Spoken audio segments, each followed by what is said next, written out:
Yeah, we will be doing 10-man hand cams again. Throughout all of playoffs, we will be running 10-man hand cams for every single game.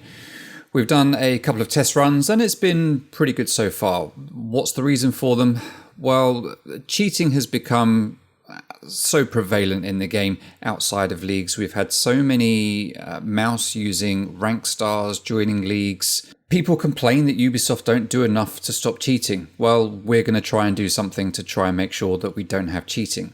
We've always worked on a system in the UK leagues of if someone looks guilty or if we know they've got a Zim, then they get hand cammed. The thing is, these hand cams never amount to anything. The players hand cam, they play with the controller, the game goes through, they don't get hand cam again, and they will probably be picking up a mouse and keyboard.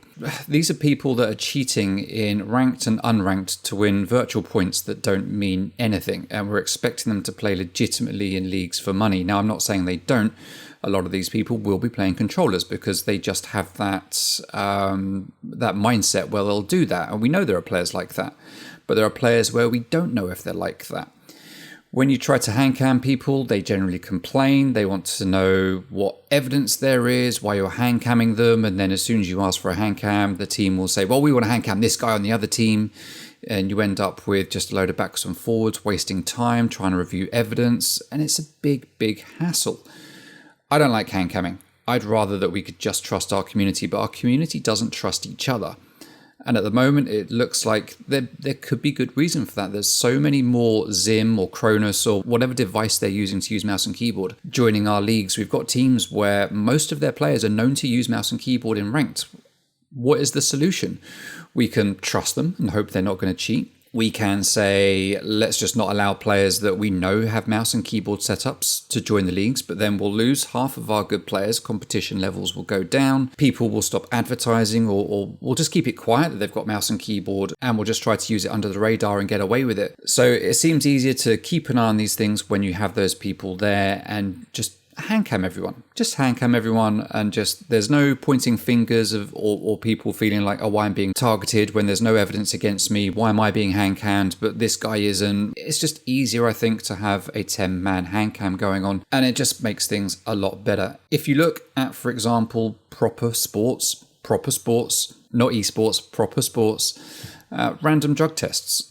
They don't just test people that look like they might have a history or look a bit dodgy with drugs. The random drug testing is about just testing people to make sure that things are fair and no one is being naughty. It's not based on a suspicion. It's just done. When it comes to esports, proper esports, where loads and loads of money is on the line, where it's all very, very serious, every player has to have, and in fact, this is in T4 PC leagues as well, T4 PC leagues. And T4 PC leagues are probably the similar sort of level that we're operating at in TXB Leagues. Every player has to have anti-cheat software running on their computer.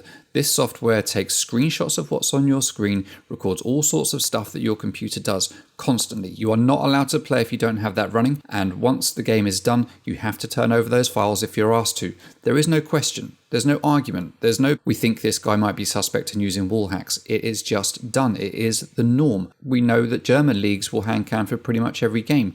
Yes, they're playing for like 10,000 euros perhaps. It's a lot bigger prize pool than we've got, but there's still that precedence that is set. The UK players have had it very easy for a long time, just being able to come in and do what they want and kick up a fuss when you ask them to hand cam, which will often result maybe in them not getting hand cammed and potentially they're cheating. We don't know. Let's just hand cam everyone and just make sure that everyone is playing fair. I would rather that everyone was playing on an even playing field than we were singling people out and saying, you look a bit dodgy, we're going to cam you, make you feel uncomfortable, make you perform at your worst just because someone over here is saying that you look suspect and they want us to hand cam you, while they get away with not having that awkwardness, that distraction of having to have a camera watching your hands while you're doing it. So that's what we're going to do. So I think for playoffs, we'll make it happen. And then for season 5, it might be that we do it for every single game. It might scare a lot of players away, but at the end of the day, if we're getting fair games, I think I'm prepared to accept that. This is a good question. We have seen this very much so in this season. Before we started this season, I felt like this season we would see a drop in viewership. We have seen it not just in a drop of viewership, but we've seen it in a drop of availability of teams and players. Actually, to be fair, Season 4 hasn't been that bad so far. Season 3, we did have some issues. So one of the things we can put it down to, obviously, is COVID coming to an end. I mean, it's not properly ended, it's still out there, but we're allowed to go out now, and people are... We spent a year and a half, right, playing games, or just over a year, playing games where we weren't allowed to go anywhere. So we all had the time to be able to sit there and do this stuff.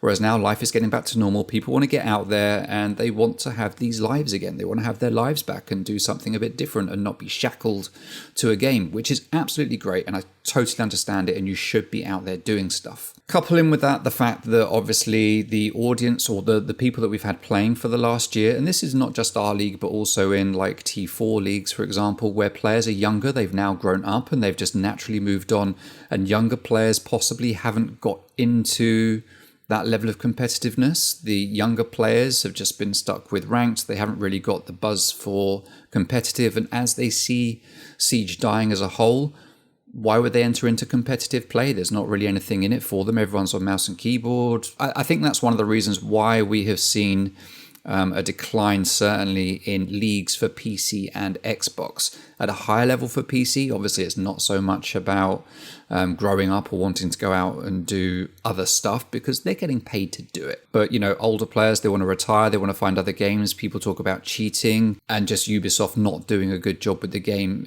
In my opinion, people can blame lack of content or cheating on Xbox. Certainly we don't see as much cheating outside of mouse and keyboard when it comes to content.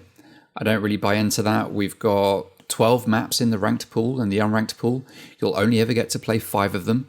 Of those 5 maps that you'll get to play because of the banning system, people will only ever play 2 sites. Third, if they win the 2 sites that they play on defense, because they're scared of losing. Even in unranked, people don't want to lose.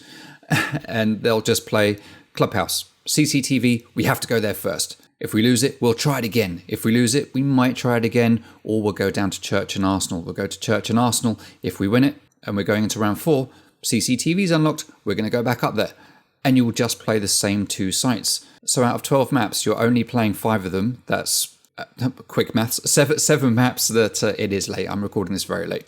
That's 7 maps that you're hardly ever playing, and you're only playing 50% of the sites available on those 5 maps that you do play. So we're missing out on over 50% of the content because we're too scared to lose on sites that we don't understand and don't know enough about, and we could be expanding on that. We have like 60 operators in the game. Thatcher's always banned, so you never get to play him. Jackal's almost always banned, so you rarely get to play him. Valkyrie is often banned, etc., etc., etc. The same operators get banned. I think if you scrap bans in ranked and unranked, you'd probably see interest go up a little bit because people actually start experiencing new things. They probably still won't try new things when it comes to sites, but they'll at least play maps they don't regularly play. They'll get used to it. They'll work things out that they hadn't worked out before because it's just insta-ban. Favela. Everyone's banning Favela. Everyone bans Skyscraper. Everyone's banning Bank. No one wants to do it. People just don't understand it because it gets banned and they don't get to play it. It's a whole bit of content of the game that we're just missing out on. So the content is there, but people just aren't willing to try it. So a lack of willing to try new things is also something else that will help cause Siege to die. Not necessarily because Ubisoft isn't doing enough, but because as a community and as players, we're too scared to lose. We don't like change. We don't want to move from the norm. We don't want to take risks. We just want to do things that we know are going to get us that valuable MMR and that diamond charm or that champ charm, whatever it is you're aiming for. That's what people go for. And new things will always get shunned because of that. So free ELO run in Season 3. They had a good roster. Glossy built up a good roster. They won a lot of games that we didn't think that they would win, or some games that we thought they wouldn't win. Free ELO has always been on the edge, where people haven't considered them to be that competitive. Season 3, they did do very well, and I was very pleased with the way that free ELO stepped up their game for Season 3. And it looked like at one point they could get to the playoffs. Season 2, it looked like they were very close. Season 3, it looked like they were very close. I think it just came down to like the result of one game not quite going their way, or another game that had happened that just edged them out. And that's why they missed out on playoffs for the Seasons 2 and 3. I liked the run that they had, but then they all left Glossy and formed Macca's Men, and now there is no more free ELO. I'd love to see Glossy build a new free ELO and see what they could do. I don't think that's for Glossy right now. I think at the moment he's trying out with different teams. But yeah, they had a good run. It's just a shame that it ended the way it did, and Glossy's been left with nothing, and instead of Free Elo we've got Macca's Men. That's not to say it's a shame we've got Macca's Men. I just think it's a shame that Free Elo got stopped at that point. Free Elo's not dead. The name is still Glossy's. He can do what he wants with it, right? Macca's Men basically left Glossy and formed their own team. So Free Elo can still be there. It's not dead, it's not forgotten, but it's a shame that it came to such a stop and that Glossy's got to build it again if he wants to continue going with that. Is what it is.